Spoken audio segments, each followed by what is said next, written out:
সারাদিন ঘুরে ফিরে রাত 11টায় হিলিয়ামস ডাইনে কাচ্চি খেতে গেলাম পরিবারের সবাই মিলে। তো সবগুলো রেস্টুরেন্টে প্রায় বন্ধ হয়ে গিয়েছিলাম। ভাবলাম কাচ্চি ভাইয়ে কাচ্চি খাবো, কিন্তু গিয়ে দেখি তাদের রেস্টুরেন্টে খাবার শেষ হয়ে গেছে। রাত 11টা বেজে গেছে, প্রায় সবগুলো রেস্টুরেন্টে বন্ধ হয়ে গিয়েছিল। তো এই রেস্টুরেন্টটা খোলা ছিল, এখানেই চলে আসলাম কাচ্চি খেতে। তো এই তো ছেলে পাপা জিজ্ঞেস করছিল, আর আমরা এখানে ছিলাম। পুরোটাই প্রায় ফাঁকা ছিল, সব আউটলেটে প্রায় বন্ধ হয়ে গেছে সবগুলো। তো এখানে এসেছি, এসে বেশ ভালোই লাগছে, কারণ কেউ ছিল না, নিরিবিলি ছিল। তো এখানে আমরা রাতে ডিনারটা সেরে যাব, কারণ সারাদিন বিকেল থেকে একদম রাত 10টা পর্যন্ত বাচ্চা নিয়ে সবাই একদম ঘোরাফেরা করেছি। এখন খাওয়া দাওয়া করব। তো অর্ডার করা হয়েছে কাচ্চি, আর এই যে আমি বসেছিলাম। আমি বসে থাকলে যা করি আসলে, ক্যামেরার সামনে একটু সময় কাটাই। মেয়ে হ্যান্ড ওয়াশ করতে গিয়েছে। তো এই যে আপনাদের একটু দেখায়, এই যে দেখুন, এই সিনারিটা কিন্তু বেশ ভালো লেগেছে আমার। তো এখানে বসার মতো জায়গাগুলো আছে, নিরিবিলি ছোট একটা জায়গা হিসেবেও, ছোট একটা রেস্টুরেন্ট হিসেবেও বেশ ভালো লেগেছে আসলে।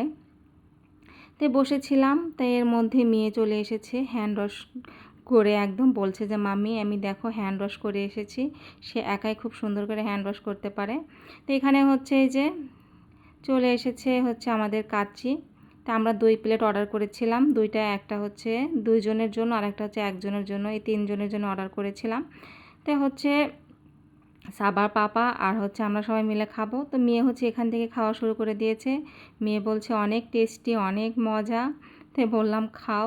এরপরে ছেলেকে বেড়ে দিচ্ছিলাম, ছেলেও খাবে, ওর অনেক ক্ষুধা লেগে গেছে। কারণ বিকেল থেকে সবাই ঘুরছি, বাচ্চারা ছোট মানুষ, ওরা একবার খেয়েছে সন্ধ্যার সময়, আসলে বিরিয়ানি একবার খেয়েছে। তারপরে আবার ক্ষুধা লেগেছে, কারণ তারা অনেক রাইডে উঠেছে, অনেক খেলা খেলেছে, দৌড়াদৌড়ি করেছে, এই জন্য তাদের অনেক ক্ষুধা লেগে গেছে।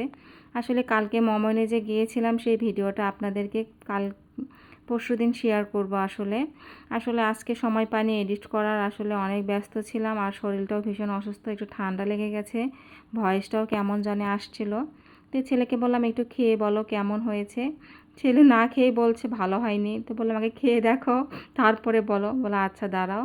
তা ও খেয়ে বলছে, বললাম বক দেখে বলো। বলছে মাংসটা অনেক ছিল, সফট ছিল।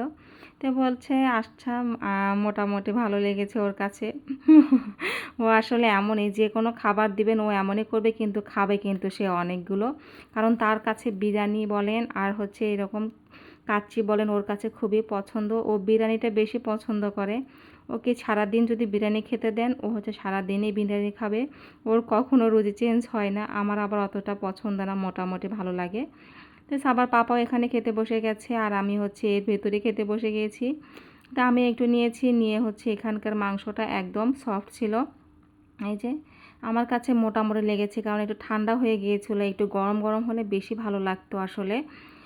আর এখানে বেশি মশলাটা একটু বেশি বেশি লেগেছে, কিন্তু অনেকের কাছে ভালো লাগতেও পারে, আমার কাছে একটু কমই ভালো লেগেছে। আমার এই বিরিয়ানি জিনিসটা, তেহেরি কাচ্চিটা আসলে কমই ভালো লাগে আমার কাছে।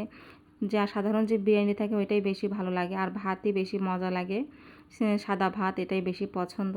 তো সবাই ভালো থাকবেন। সবাই শুভ নববর্ষের এটা ভিডিও ছিল। আল্লাহ হাফেজ।